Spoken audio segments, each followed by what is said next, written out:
بسم الله الرحمن الرحيم. ازيكم عاملين ايه؟ النهارده ان شاء الله هنعمل مع بعض فكرة جديدة، وهي مكرونة بالسمك.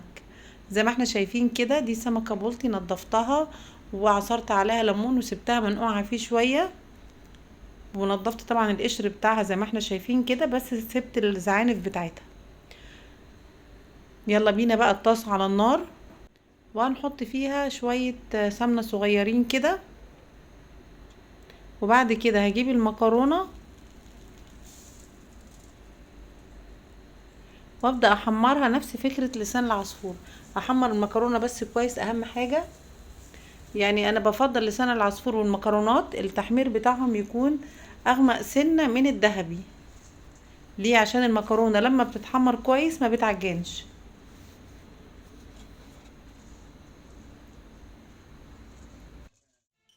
كده خلاص حمرت المكرونة، هشيلها من الطاسة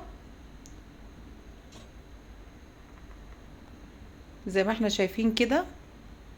وبعدين زي ما انا قلت لكم في بدايه الفيديو، انا جايبه سمكه بولتي. لو انتوا عايزين تجيبوا مكريل او بوري على فكره بيبقى حلو قوي، لانه بيكون فيه الدسم اعلى، بس انا بحب السمك البلطي علشان كده جبت سمك بلطي. احط بقى شويه زيت خفاف كده في الطاسه، وهقوم جايبه السمكه من غير ما اضيف عليها اي اضافات. زي ما انا قلت لكم انا نقعتها بس في ليمون وشطفتها، ما حطيتش عليها لا ملح ولا اي حاجه. هديها بس كده ايه صدمة كده على النار. صدمة يعني ايه؟ يعني اديها بس ايه لون احمر من هنا ولون احمر من الناحية التانية، ده علشان الزفارة. عايزة اقول لكم ان السمك البلطي او السمك عموما لما بتشوحيه الزفارة بتاعته بتنتهي، ما بتبقاش موجودة. رشة ملح خفيفة، رشة فلفل اسمر. ما بحطش هنا خالص كمون على السمكة، كل اللي انا استخدمته هنا ملح، فلفل اسمر، قرنين من الفلفل الحراق زي ما احنا شايفين كده. ده طبعا حسب الرغبة، ممكن تحطي فلفل رومي لو انت عايزة او الوان. ده طبعا مش هيكون حراق، لكن اللي انا حاطاه ده قرون شطة حراقة. بعد كده بقى هقوم جايبة المكرونة اللي انا حمرتها واحطها على السمكة، وبصلاية وحبيتين قرنفل. عندك ورق لوري ضيفي، عندك حباية حطي، مفيش مشكلة بس ما تكتريش. عايزة اقول بقى ملحوظة مهمة، ان السمك ما بياخدش وقت على النار. فكل اللي انا هعمله، انا غالية مية هضيفها دلوقتي على المكونات اللي انا حطيتها كلها على السمكة، وهسيبها على النار تاخد غلوتين بالمكرونة بالبصل. وبعدين هغطي عليها وهسيبها هقول مثلا 5 دقايق، اقل من 5 دقايق، وهطفي عليها واسيبها.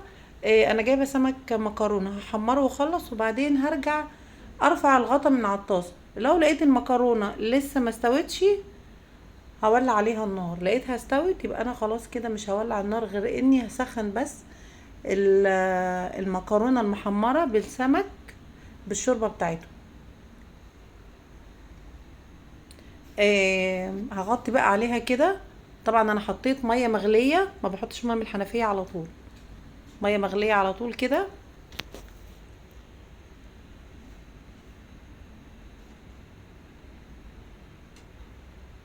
وهغطي عليها واسيبها تاخد بقى الغلوتين، واسيبها بعديها دقيقتين 2 على النار، واقوم طافيه عليها بس مش هرفع الغطا. هسيبها متغطيه لحد ما اخلص الاكل، وبعدين هرجع لها واشوفها. لو لقيت المكرونه عايزه سوا تاني هولع النار، لقيتها استوت يبقى يدوبك هسخنها بس علشان احطها في ايه في طبق التقديم. بعد ما خلصت الاكل زي ما احنا شايفين كده، ورجعت للسمكه بالمكرونه، بصوا بقى شايفين المكرونه استوت. المكرونه عجين، بتحمريها كويس عشان ما تعجنش، وفي نفس الوقت ما بتاخدش وقت في السوا. شايفين ما شاء الله. مم. طعمها جميل ما شاء الله. بصوا بقى مفيش اي ريحه او طعم زفاره في المكرونه بالشوربه بتاعتها نهائي. هشيل بقى السمكه الاول، وبعدين هبدا اغرف المكرونه زي ما احنا شايفين كده بالشوربه بتاعه السمك، وهحط معاها الفلفل، وهعصر عليها نص ليمونه، نص ليمونه صغيره. يعني انا دلوقتي فصصت السمكه وحطيتها فوق المكرونه بشوربه السمك، وهجيب نص ليمونه واقوم عصراها. عايزه اقول لكم بتدي طعم حلو قوي قوي. واظبطي الملح، لو الملح اهم حاجه الملح يكون مظبوط معاكي، ما يبقاش دلع ولا يكون حادق. وعصروا نص ليمون عليها، ورشه فلفل اسمر صغيره قوي، ما بنحطش كمون على الوصفه دي خالص. وكلي احلى شوربه سمك بالسمك والمكرونه المحمره المشطشطه. كده وصلت معاكم لنهايه الحلقه. لو الحلقه عجبتكم يا ريت تعملوا لي لايك وشير، ولو اول مره تشوفوا القناه يا ريت تعملوا اشتراك وتفعلوا علامه الجرس عشان يوصلكم كل الفيديوهات. بسم الله ما شاء الله جميله. عايزه اقول لكم زي ما انا قلت لكم المكرونه تتحمر كويس عشان تبقى ماسكه مستويه وماسكه نفسها مش معجنه. اشيل بس القرنفلايه دي، نسيت اشيلها من الشوربه. قطع السمك بالمكرونه المحمره وشوربه السمك جميله جميله جميله. عايزه اقول لكم الليمون حلو قوي قوي عليها.